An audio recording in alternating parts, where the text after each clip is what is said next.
I mean, if you're ready, I'll knock out this first question right now. All right, let's do it. All right. Well, from one Caleb, and I'm sure plenty of other people would like to know, especially from you, is Gardner Minshew the future of the franchise? Starting out spicy, I see. Okay. Yes, sir. So, it's a very open-ended question because we realistically don't know. He could be, he also could not be. But the only reason now people have jumped on me. You've been a witness about me hating Gardner Minshew. I have absolutely no problems with Gardner Minshew as a person. I think he's actually a good quarterback. I just think in the history of the Jaguars, we've settled a lot for average to slightly above average quarterbacks. That's how I feel.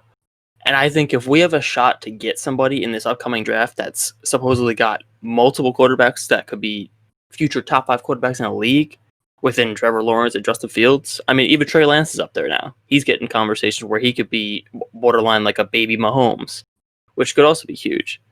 I mean, people want to jump on the Minshew wagon when realistically last year he beat what? One team that was 500? Every other team he beat was mediocre at best. It is true. It's very true. And I really, really, like everybody knows at this point, I would love for Gardner to be the future, not just because of his personality. If we were basing quarterbacks off personalities, we would probably still have Blake Bortles here. But with Gardner, I can see him being the future. I could. If he picks it up. More deep throws, more accuracy, more just intensity, and not just like I see him doing a lot of dinking and dunking. And that's okay here and there. That'll win us a game or two, but I just need to see more command of the offense. And I know I'm going to get a lot of hate for that statement, but I feel like he really does need to get more command. And I do understand it's his first true season as a starter.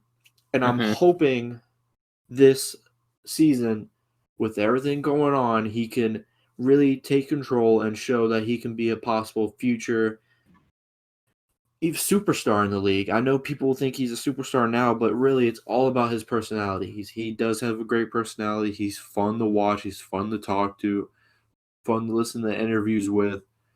But like I said, you can say that about Blake Bortles too. And look where he's at. He just got picked up. I do hope this backup for Denver, which is cool to see. I mean, like I said, I support the guy because of his personality. That's how great he was. I was upset that he was released purely based off his personality, and that's not what I want. I would love for Gardner just to be like known more than just a mustache and a funny guy who looks like Uncle Rico. I would love to see him just ball out. He could be a future one day, and I hope. But if Trevor Lawrence is in our future, Trey Lance, Justin Fields, so be it.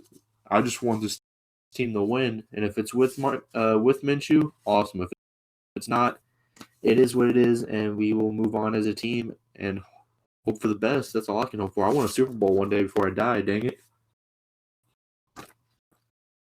You said it as good as I could have. It's nothing against Minshew personally. It's just we want to win. I do. It's about time we win something. Speaking of winning, how about James Robinson? What kind of surprise is that? According to the coaching staff, it wasn't a surprise. But I don't know what you want to say. I mean, he's been borderline breaking NFL records. I mean, there's a couple records that I saw that he broke. Like, not even Jaguars records. Like, they're NFL records, which is pretty impressive for an undrafted free agent rookie who just got thrown in there within the final week right before the season started. Like, there was no preseason. There was nothing. It's actually extremely impressive how he's just kind of become a focal point of the offense without showing really anything before. I don't know where they found him, but they made a good decision. It's cool that, actually it's not cool. I'm sorry. Let me put this better. It shows that really running backs can be found anywhere. They don't have to be a first round draft pick in Leonard Fournette. I mean, he was good for us, but he wasn't. He wasn't. I don't know what's the best way to put it. He wasn't a number 4 Consistent. in the first round. That too. James Robinson's been consistent. He can catch it. He can run it. He can block. If I've watched some pass blocking, and he's been hitting some guys, and it's cool to see that. I mean, Leonard could do that too, but James Robinson's been more consistent in these 3 games than I've probably seen Fournette be. And I'm going to get hate for that too because a lot of people still love Fournette. But I'm looking at the future here, and I'm really starting to see James Robinson in the future if he keeps doing what he's doing.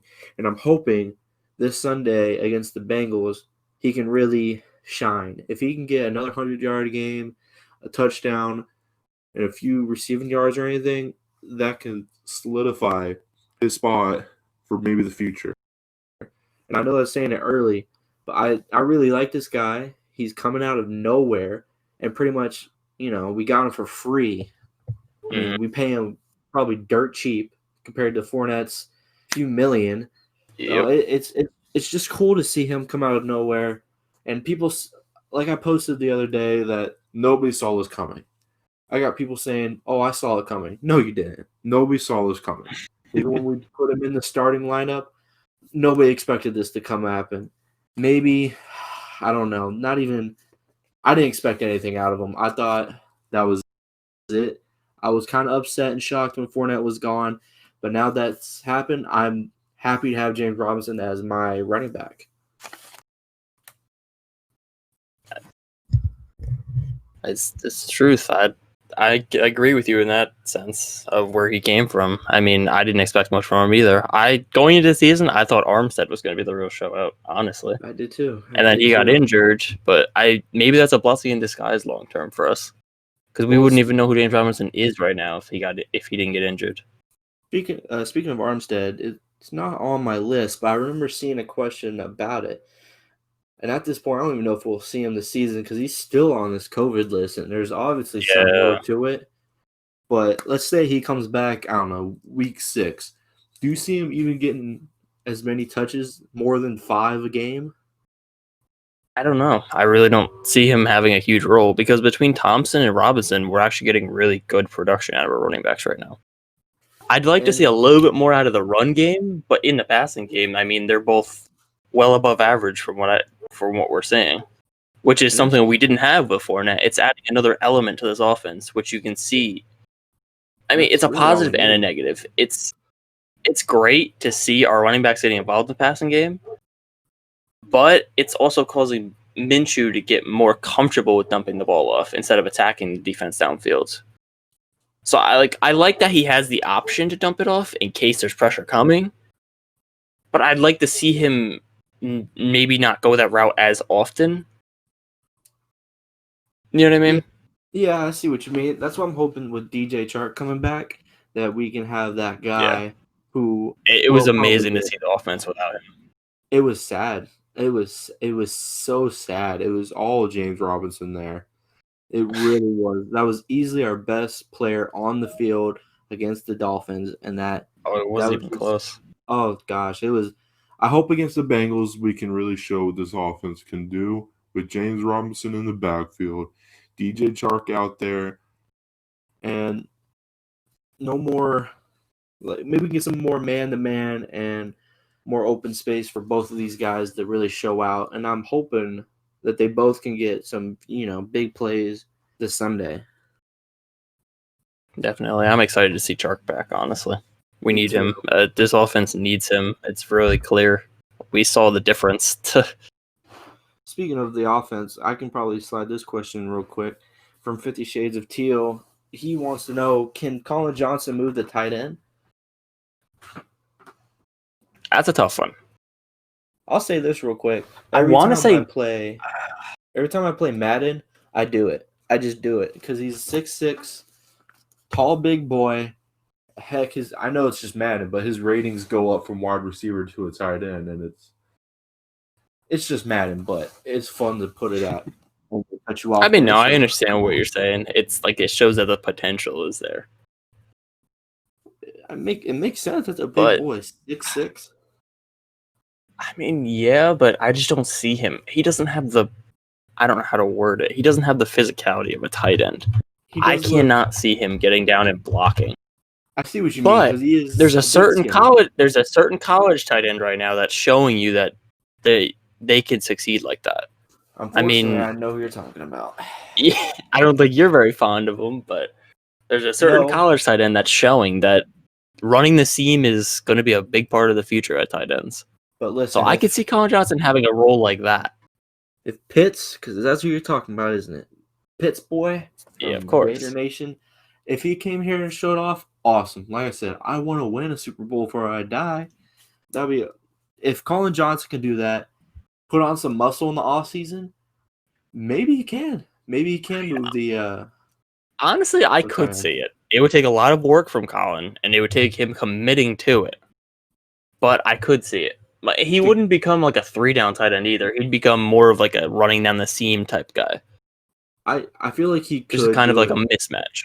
I feel like he would want to do it because I can see him get more chances at playing. I Mm-hmm. mean, Tyler Davis just got off being injured. And, I mean, obviously, I'm not going to count him out now. I know everybody counted him out when we drafted him. Poor guy doesn't even get a chance here before he gets counted out. And I want him to succeed too. But, I mean, Colin Johnson, I feel like if we transferred him over tomorrow, he would be the third tight end behind Eifert and O'Shaughnessy and beat out Tyler Davis because of experience already. No, yeah, definitely. I could definitely see him succeeding at tight end. It would just take a lot of work in the off season, is what it would be.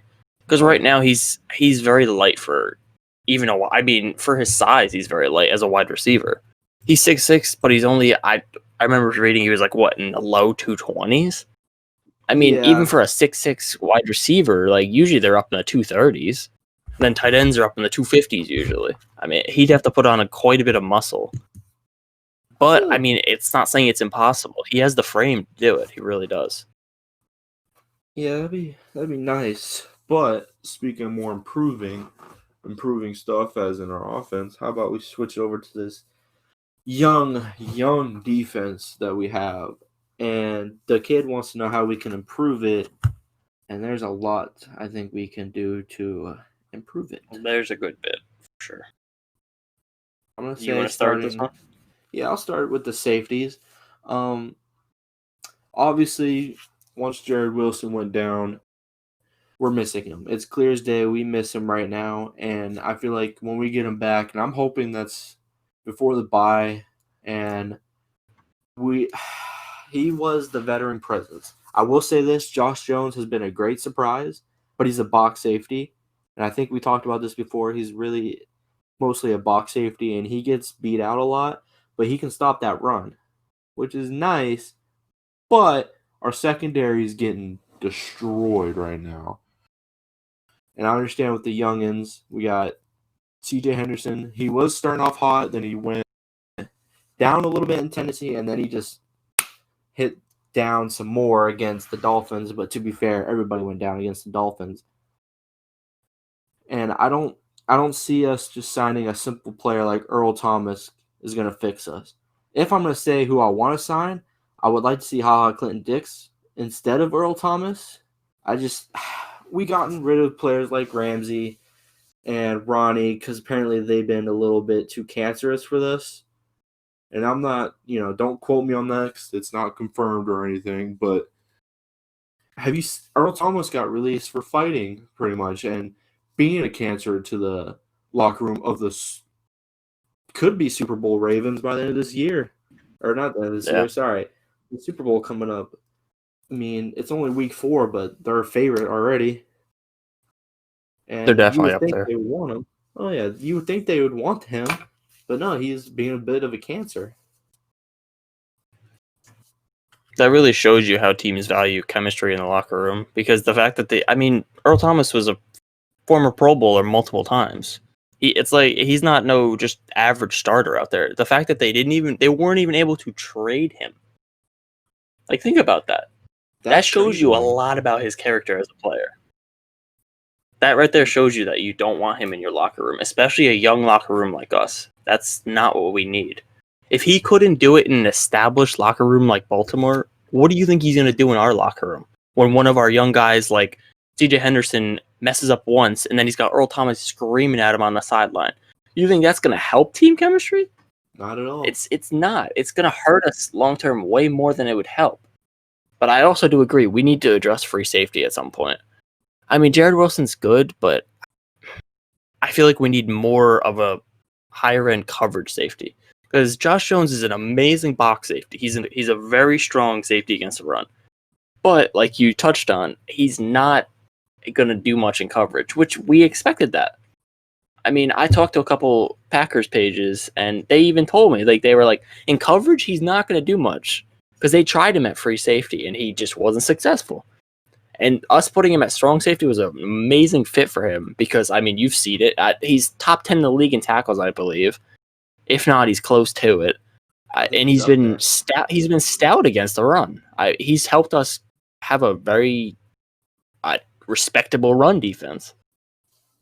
Over the past few games, DJ Hayden, in my opinion, has just dropped. Like, to touch on that, I want Desmond King by trade. Yeah, that would definitely help a lot.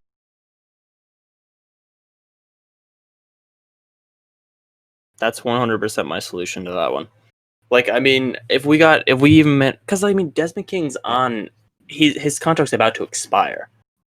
Like, how old is he? It's not like we're gonna have to give up much for him. He's like 24, 25, isn't he? He's he's 24, 25. He's in his prime. We make a trade for him. We put him in. And he plays slot, outside, and free safety. I'm pretty sure. I believe he's hit a Pro Bowl in his career so far.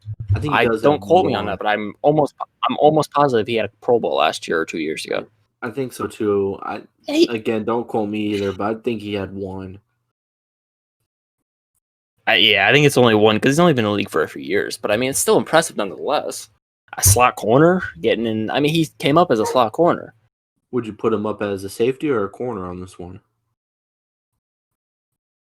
I would put him at free safety, but if we were to re-sign him long term, I would look into replacing either putting Jared Wilson back at free safety or replacing him, and then putting Desmond King long term as a slot corner to try to help out our young guys like Herndon and Henderson. Right. Because I mean, you've seen it. We're getting burnt in the slot, and we just don't have an answer to it right now. Absolutely. And it sucks because Hayden used to be very underrated. And I think I even made a post in my season saying, like an appreciation post for Hayden. And now he's just like getting burnt every play, and it really sucks. I am 100%. I agree with that. So, yeah, it looks like we need a safety help. Stopping the run has been it's definitely been an upgrade, and we've definitely been stopping the run. And I feel like we would have been a little bit better if we had at least Al Woods or Rodney Gunter in there. Unfortunately, one had a health issue. Rodney, I think, had a heart issue. And then just Al Woods canceled out for the COVID. And unfortunately, that sucks. But they still been pretty good. I mean, the whole Derrick Henry to, 80-something yards? Yeah, it was not crazy either. He was on like 4 yards per carry or something. It wasn't like he ran down our throats. He definitely did not. And I think I heard today, actually, that our run defense has held all three runners to under 5 yards, I think, 5 yards per carry, which is definitely an upgrade. It's definitely an upgrade. But with that, our secondary just turned into dust, which turns our, Saxonville name into nothing. We have 3 sacks, 4 sacks of the year? One by Miles, one by Josh, one by Caleb. Yeah, I think that's it. I think that's it. I don't think there's another one there. I think it's only 3. Oh, man. We used to be Saxonville, man. And now we're 3 sacks in 3 games.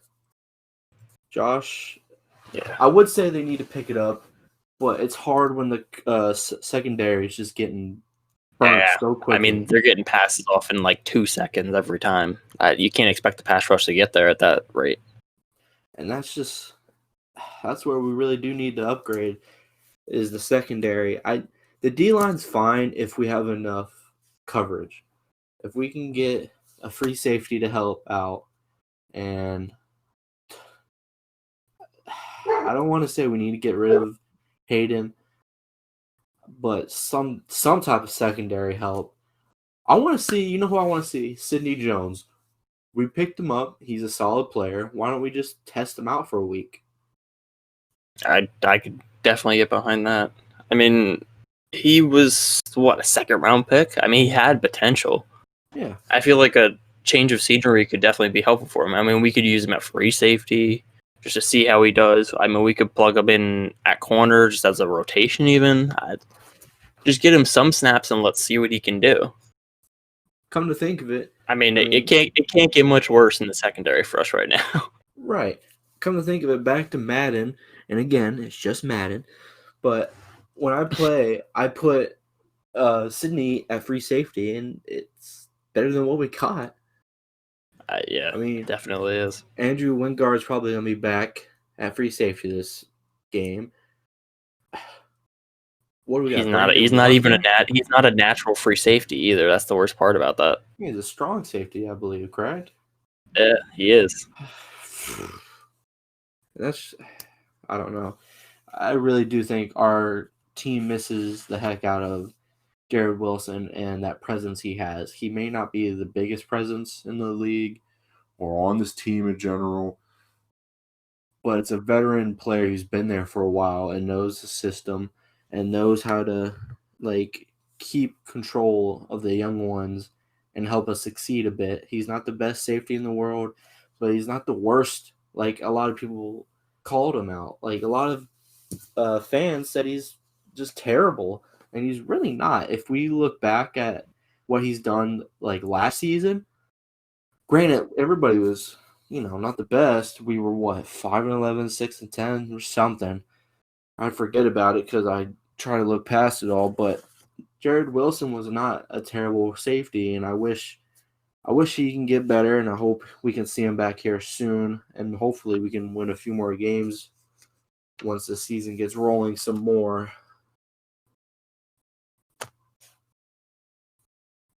So let me get you in. Yeah, I agree with that 100%. You hit the nail on the head right there. So I got two tricky questions for you. So I'm gonna get the probably easier one, and I'm gonna try to make this a little harder on you. And it's which rookie will have the best season by the end of this season that was drafted, not a free agent, so not James Robinson, out of the 1 through 7 rounds. Which rookie, or heck, you can put 2 rookies, do you think will be the best by the end of the season?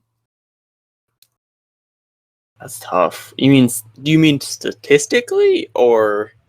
Yeah, statistically. Like overall. Well, you know what? Let's do overall then.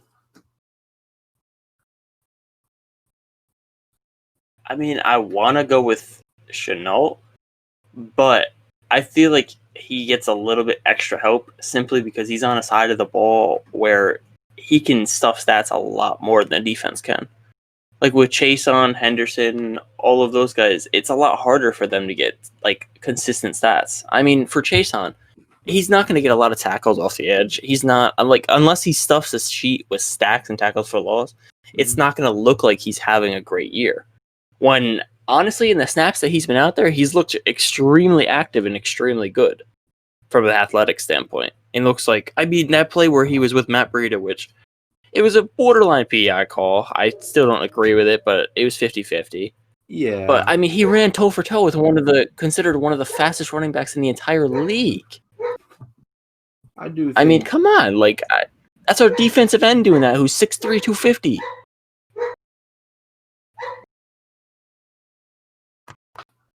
Yeah, I could really do see Caleb Vaughn coming out, but I really need to see him come out more once his secondary gets better at defending and gives them a little bit more time to get to the passer. No, yeah, 100%. It'll probably end up being Chenault, but I would say Chason and Henderson are both going to be in the conversation. They have to be. I mean, they're both starting, unless barring an injury, obviously. Henderson's starting all 16 games. I know Chason will have a role. It's hard to see them all three, but I mean, if I had to lock in one answer, I'd probably say Chenault, simply off of it's a lot easier for him to stuff the stat sheet. And we've already seen as well, we're not afraid to use him in the run game as well as the pass game. And it would be nice to see him to do more plays from the backfield. Put him at running back and see what he can do. Because I believe that could help a lot, take some pressure off James Robinson. But at the same time, I feel like we do need to see more James Robinson. Well, that's our other question, because I totally forgot I said people who were drafted, so forget that. So you would say LaVisca? I got to go with LaVisca. Because, I mean, we've shown through the first 3 weeks that we're going to make him a staple of this offense within the next couple of years. Absolutely. Whether it's through the run game, pass game, even blocking. I mean, I've seen a few plays where he's setting good blocks even. Oh yeah, I've seen those too. He can hit. That hit he can get up in where there. he caught. Oh yeah, he got hit by 2 defenders. I think one linebacker, maybe a corner or one of their safeties. I don't know. Mm-hmm. But Kyle Van Noy hit him and another guy, and he bounced off and ran for like 10 plus yards for a first down. How many players will you see that happen? And it's crazy.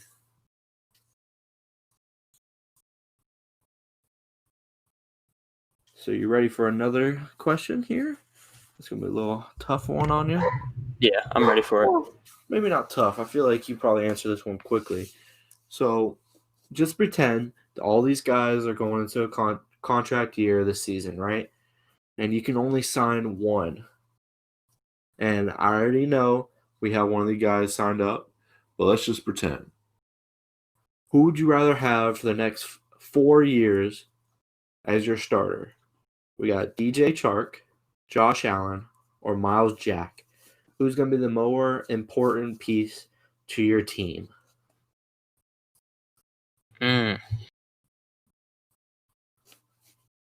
That's tough. Good.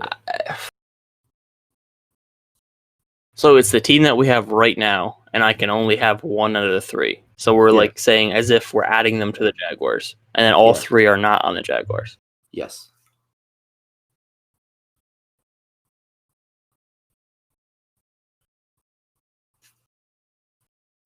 Honestly, I think I would go with Allen, but the reasoning is because at linebacker, we already have Joe, who we just signed, who has looked pretty good overall. I mean, he's getting in there. He's been a good middle linebacker so far. We also have a couple potential pieces in Quarterman, Williams. Like, we have the pieces there where we can realistically, we would be able to get by if we didn't have Miles. I mean, having Miles is great. And then the same thing can be said about the wide receiver room. I mean, we have Dede, who's been a healthy scratch past 3 weeks. Or past 2 weeks. And then last week, I mean, he had little to no role. Pretty much. And then, I mean, we also have Cole. We have Chenault. I mean, we even have Colin Johnson, who hasn't really been utilized as much yet. I mean, we also have Conley, who, I mean, I know he's getting a lot of hate right now, but, I mean, everybody has bad games. We're not going to get too much into detail about that. But, I mean, we have enough depth in those areas where I would probably go with Allen. Because, I mean, we do have Chason, we have Smoot, we have Hamilton, but I mean, like, on the D-line, without Allen, our D-line is... I don't know. It wouldn't be very good, in my opinion. I agree. Like, Allen's a huge piece of why the D-line would ever be successful. Unfortunately, he's getting double-teamed a lot. A lot of people just assume that... yeah. A lot of people assume he's the greatest thing, and he had a great rookie season, absolutely. But we got to remember, Yannick Ngakoue and Calais Campbell were both on the team, so Josh Allen was not getting double teamed almost every play, and that's what's pretty much happening this season. They could put 1-on-1 with Caleb Vaughn and probably win 60% of the time, and right now, Josh Allen's just getting double teamed, and it's hard. He's not the greatest player. He's not Aaron Donald, who's going to knock both guys to the ground and get a sack. and it's hard. It's hard to beat two players against one guy. It really is. You can't expect him to do that consistently either. Exactly. So, those are my questions. Do you have anything off the top of your head? I have one question for you. All right. You may like it. You may not like it. I'll answer. I'm trying to think of how to word it. If you had to choose between, on our offense, James Robinson, Laviska Shenault, or let's see, I want to do 3 rookies. I'm trying to think of. I mean, we could do Shenault, Robinson, and then you know what? We'll add in Tyler Eifert, even though he's not a rookie. I mean, but Right. he's new to the team. Out of those 3, who do you think going forward is going to be the most important, and why? If the offense if the offense sustains the successfulness it's had so far. It is going to be between Visca and Robinson. I like Eifert, and I hope we can see more of him, more touchdowns, more everything. But, our offense is not tight end heavy. It's not. So, that is going to be hard to think about. I'm going to say Laviska, simply because we could put him everywhere. You know what I mean? He could be... They played him at receiver, tight end, quarterback, even though he kept it and ran it, but quarterback, halfback, he could do it all. James Robinson is going to be a good player for us, and I hope we can, keep it up. But I think Visca is going to be a bit more important for multiple more reasons, such as since DJ Chark is getting double teamed and people are starting to see the emergence of Keelan Cole a few years late, they'll start to understand that you need to guard Cole as well. They're going to leave Visca open for more plays, more big plays, and they'll see that dude, that ball in his hand, he will run you over, he'll juke you out. He may not run past you because he doesn't have groundbreaking speed, but that one step could get that guy going. I think Visca will be more important down the road, and that's my answer. I have to say I would agree, because simply off of a versatility standpoint, that's the same reasoning I would have. So let me ask you Just he can do it all. With this Sunday game coming up, what's your 3 keys to victory on this? First would be establishing the run so we can get Minshew going. Because if we don't establish the run, we're going to have more problems like we've had the first 3 weeks where, they're just locking down on the pass. Absolutely. It's weird because we've been somewhat successful in the run, but we're just not committing to it. And I'm not saying we don't need 30 rushes a game like we would try with Fournette. Even if we can hit maybe 20 in Sunday's game, that's a good number to hit. That's what I would like. Because we're just really not running the ball as much as I'd like to see. Because, Minshew's best numbers last year, I don't remember them off the top of my head, but were through play action. That was where he seemed most comfortable, where he could kind of get that defense on their toes, get them off guard. You run a little play action rollout. It seemed like every time we did one of those, he would nail the throw every time and get it, either a first down, touchdown, whatever it may be. It just seemed like that was what was made him most successful. And for the second one, I'd say we have to get pressure from the pass rush. The pass rush needs to show up because the Bengals D line is mediocre. It's not great, but it's not. It's not the worst in the league, but it's definitely one of the worst. We need Allen, we need Chase, we need them all to take advantage of that and just keep Burrow. Because if we let Burrow get comfortable, we might be in trouble. Because, we saw in college what happens once he gets comfortable. He can make most of the throws that you don't really see very often from many quarterbacks. He can make them all. So if we can keep him on his toes and kind of get a consistent pass rush, I think that would be another key. And a third and final one, it's going to be kind of obvious, but I mean, we need to get turnovers and not give turnovers. We need to stay positive in the turnover ratio. I mean, because the past 2 weeks we've been negative in it, and we've lost both games. I mean, Tennessee was not a huge loss, but I mean, Miami was kind of embarrassing. Oh, yeah. And it was I have to say it was there was, I believe, what, 4 turnovers for us to either 0. I think it was 0 for Miami. And I mean, it showed.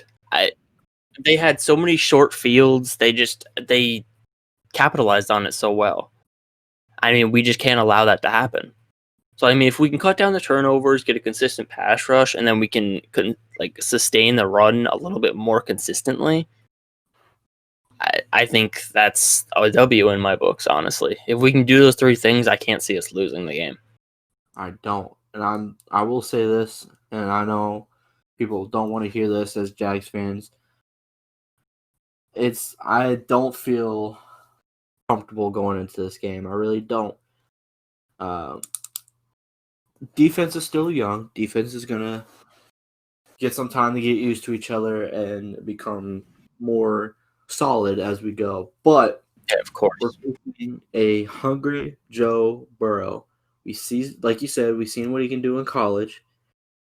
He could do it here. He's got AJ Green, Tyler Boyd, Alden Tate. I can't think of their tight end at the moment, but they also got T. Higgins too. Can't forget that, man. My bad. Yes, you cannot forget T. Higgins. T. Higgins and Joe Mixon. I mean, they got a good offense. Yeah, it's a good offense if they got good protection. Joe Burrow is good on the run, so it's scary. I'm excited. I love sports. I love seeing the Jags play, but I'm scared. I'm not gonna lie. I'm scared. I can agree. It's going to be a tough game to win, but I think we can win it. But if we play like we did against Miami, then no, there's no chance. Absolutely. But this team showed week 1 they're not afraid to play hard and play with heart. So it'll be a good game, I can say that. But we definitely will need to somehow contain Joe Burrow because that man will tear any defense up.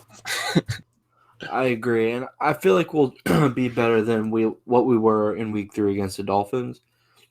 All around, I do see that happening, and I hope that can happen because we will have a better chance of winning the game. And in a big way, I wish we could blow them out, but I have that feeling where it's just going to be a toe-for-toe shootout where it could be 30 points, whoever gets the 30 points first wins type game. Yeah, I mean, you're 100% right. It's going to be the first one to get multiple scores in my books, like get to 24-30 range. That's the range to win that game, I feel like. Right. I mean, it could turn into a shootout, but the only way I see it turning into a shootout is if Burrow comes off to a hot start, and then we're down maybe 10-0 or something, and then we have to switch to the pass. I could see that turning into a shootout. But if we have control over the game, I think we'll be fine. That's just the thing we need to do. We need to take control over the game instead of letting the other team take control. Absolutely. Because, I mean, that's hurting us the most for the first 3 weeks, 100%. So let me ask you this. Let's say we win the coin toss again. Are we going on defense or offense first? I gotta say offense. We have to establish it early. Because if we give them the ball, and the way we've been the first 3 weeks, they just run it right down our throat. The worst thing we can do is let this defense, let Joe Burrow specifically drive right down our throats and get a touchdown within the first 5 minutes of the game. Because if he gets going like that, we're not going to slow him down. I mean, absolutely. We're just not. That whole team is going to get hyped if they see him go down the field like that and score on us. Offense, defense, special teams is going to get psyched. 100%. That's something we can't allow to happen. Absolutely. If we win it, we have to take the ball. We just have to. I know a lot of the statistics say like, oh, you're better off kicking it and taking it at the second half. But the way we've been playing, we can't afford to. We just can't. We don't have the 27 defense we used to have. And a lot of people need to realize that. We don't. I don't. It's You're not wrong. I love this team, and I would love to see it win a Super Bowl, but it's crazy how it's we a can process. go. It's crazy how we can go from, not a good offense to a mediocre at best to a good, I'm going to say just good offense, and then go from one of the top defenses in the league to just, statistically, I think we're probably breaking 30th.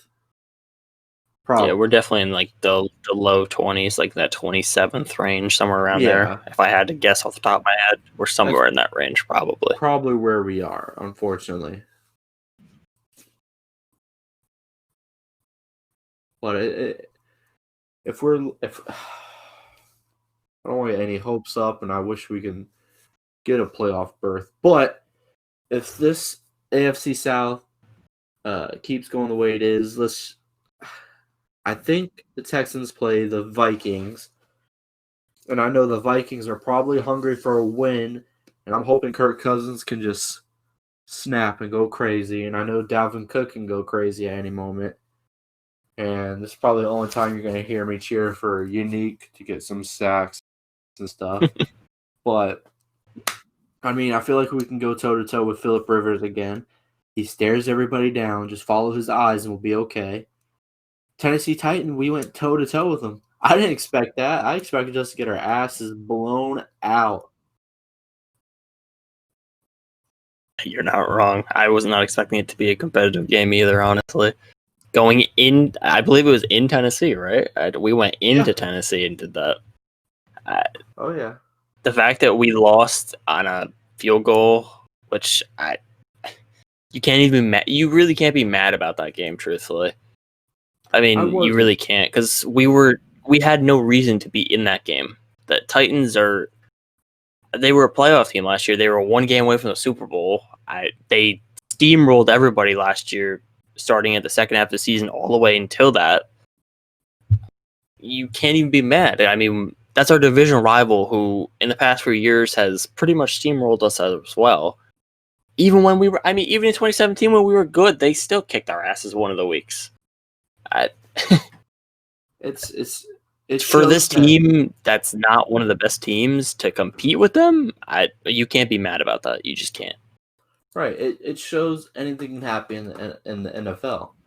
Teams just randomly win, and I can't think of off the top of my head any of the teams that happened yet this season. Maybe the closest was like Baltimore and the Chiefs, I guess. Everybody expected to be a very close game. But, I mean, the Ravens pretty much got their butts whooped. So, for all we know, they did surprise everybody and go 10-5, or not 10-5, 10-6 again. But at the same time, we could just downward fall and just be terrible. And who knows? I don't have high hopes, but I can see us winning at least 5 to 6 games. I don't want to say playoffs are close or anything, and I just don't want to get any hopes up or anything, but who knows? Any day we could click and just be very, very good. That's the fun of fun teams. Some days they'll just click and you'll see a team that bulldozes the other team. Then other weeks they won't show up. I mean, we saw it. We've seen it both sides already this year. It'll be an interesting year. We'll say that.